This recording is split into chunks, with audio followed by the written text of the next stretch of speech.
आपने 104 से पहले जो भी बाउंड्री है वहाँ पे लाके कनेक्ट कर देना है।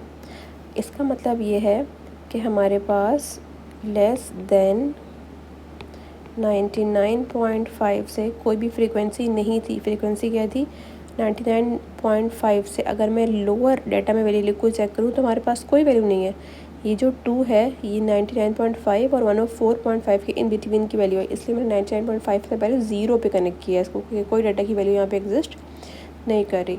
तो this is a graph of commutative frequency. अच्छा, सबसे इंटरेस्टिंग बात ये आपके पास जो टेम्परेचर है डाटा है क्लास बाउंड्री का, ये टेम्परेचर है, ठीक है।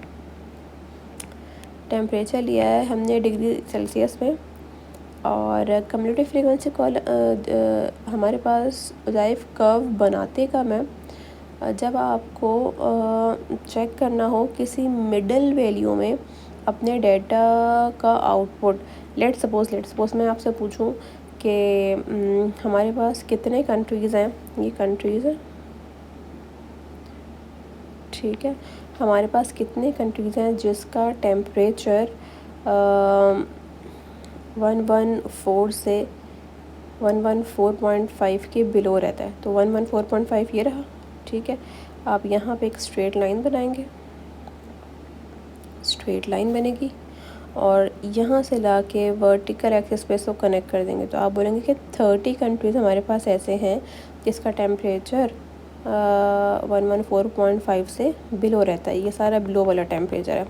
सिमिलरली अगर आपसे पूछ लिया जाए कि आप बताएं कि 45 कंट्रीज़ का टेम्परेचर किस रेंज में आता है, तो 45 कंट्रीज़ आपके पास ये रहे, ठीक है। आपने ये कनेक्ट किया और यहाँ पे लाके इसको कहीं ज्वाइन कर दिया, तो ये वाली जो वैल्यू होगी यानी कि इन दोनों का जो मिड पॉइंट होगा वो टेम्परेचर काउंट होगा। इतना टेम्परेचर 45 कंट्रीज़ से लेस हमारे पास रहता है, या सो ऑन। अगर मेरी लाइन थोड़ी सी टेढ़ी बनी है तो उसको आप सीधा कर लीजिएगा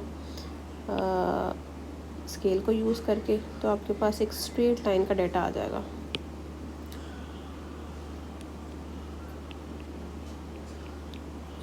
ये like this 124 degree Celsius temperature से 124.5 डिग्री सेल्सियस टेम्परेचर जो है वो ऑलमोस्ट 45 कंट्रीज़ का रहता है,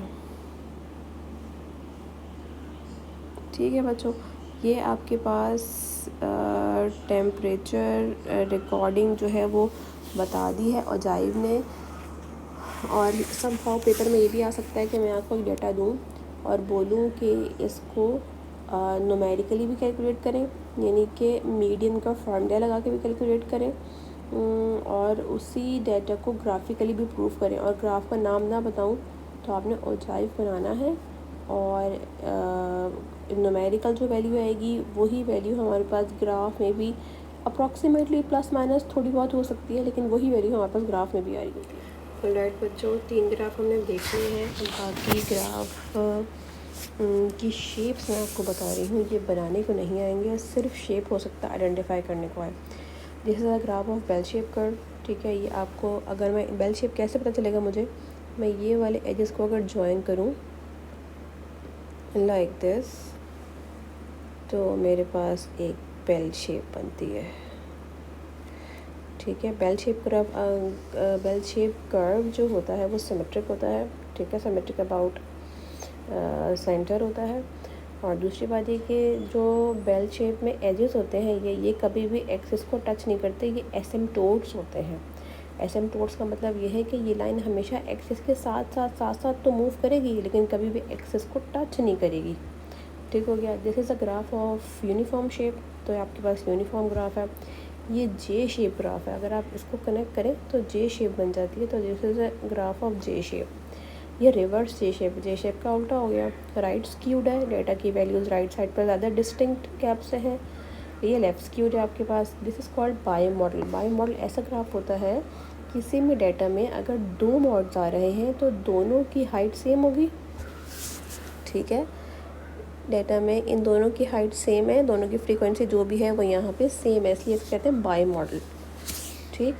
सिमिलरली आपके पास ये है यू शेप। अगर मैं इन सारे पॉइंट्स को कनेक्ट करूँ तो आपको एक यू शेप मिल जाएगी, तो इसलिए इसका नाम क्या है, यू शेप ग्राफ। अच्छा जी, आगे बच्चों अगर हम चलें तो कुछ प्रैक्टिस क्वेश्चंस आपको दे देने चाहिए, ठीक है। चलिए प्रैक्टिस क्वेश्चंस मैं आप लोग के निकालती हूँ अभी। अच्छा, अब ये देखें, using the histogram shown here to the following. Graph आपको बना हुआ दिया हुआ है, क्लास बाउंड्रीज एक्स एक्सिस पे, फ्रीक्वेंसी वाई एक्सिस पे, कंस्ट्रक्ट अ फ्रीक्वेंसी डिस्ट्रीब्यूशन। अब फ्रीक्वेंसी डिस्ट्रीब्यूशन का टेबल बनाना है आपने। क्या क्या बनाना है उसमें, इंक्लूड क्लास लिमिट यानी कि class intervals, class frequencies, mid point and commutative frequencies. Class limit कैसे बनाओगे बच्चों, हिस्टोग्राम का जो ग्राफ बनता है आपके पास वो बनता है, अगर मैं यहाँ पे ये एक रफ स्केच आपको करके दिखा दूँ, हिस्टोग्राम का जो ग्राफ बनता है बच्चों आपके पास, उसमें आप लोग लेते हो क्लास बाउंड्रीज़, ठीक है। तो ये क्लास बाउंड्री लिखी हुई है लेट्स सपोज 21.5 से 24.5 तक, ठीक। इसके बाद वो कह रहे हैं फ्रीक्वेंसी बनानी है, फ्रीक्वेंसी बनानी है, और फ्रीक्वेंसी बनाने के बाद बनाना है मिड पॉइंट, ठीक। तो फ्रीक्वेंसी कैसे लिखोगे, 21.5 से 24.5 तक की हाइट कितनी है हमारे पास, 1, तो फ्रीक्वेंसीज की आ गई 1। सिमिलरली 24.5 से 27.5 यानी कि ये जो सेकंड बार है इसकी हाइट कितनी है आपके पास, 3, तो ये आपके पास आ गई 3, ठीक।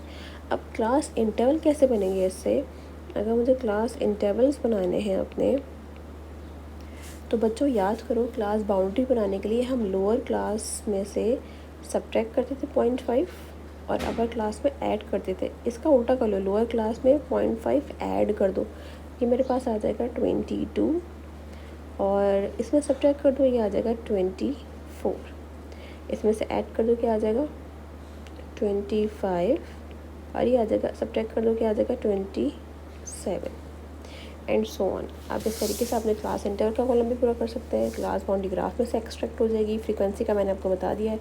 मिड पॉइंट के लिए या तो क्लास बाउंड्री यूज़ कर लें या क्लास इंटरवल, एक ही बात है। कम्यूटेटिव फ्रीक्वेंसी में आप लेस देन कम्यूटेटिव फ्रीक्वेंसी का कॉलम जनरेट कर लीजिएगा, ठीक है, जो हमने लास्ट औजाइफ में भी डिस्कस कर लिया है। जब एक दफ़ा आपके पास ये कॉलम सारा बन जाएगा, टेबल बन जाएगा, फिर आप बनाएंगे फ्रीक्वेंसी पॉलीगॉन का ग्राफ और औजाइफ का ग्राफ। तो ये क्वेश्चन आपका होमवर्क क्वेश्चन है, ठीक है बच्चों। सिमिलरली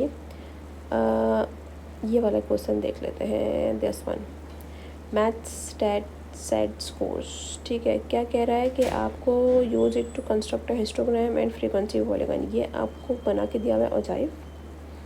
इसमें से आप सबसे पहले क्या करेंगे, शोन औजाइफ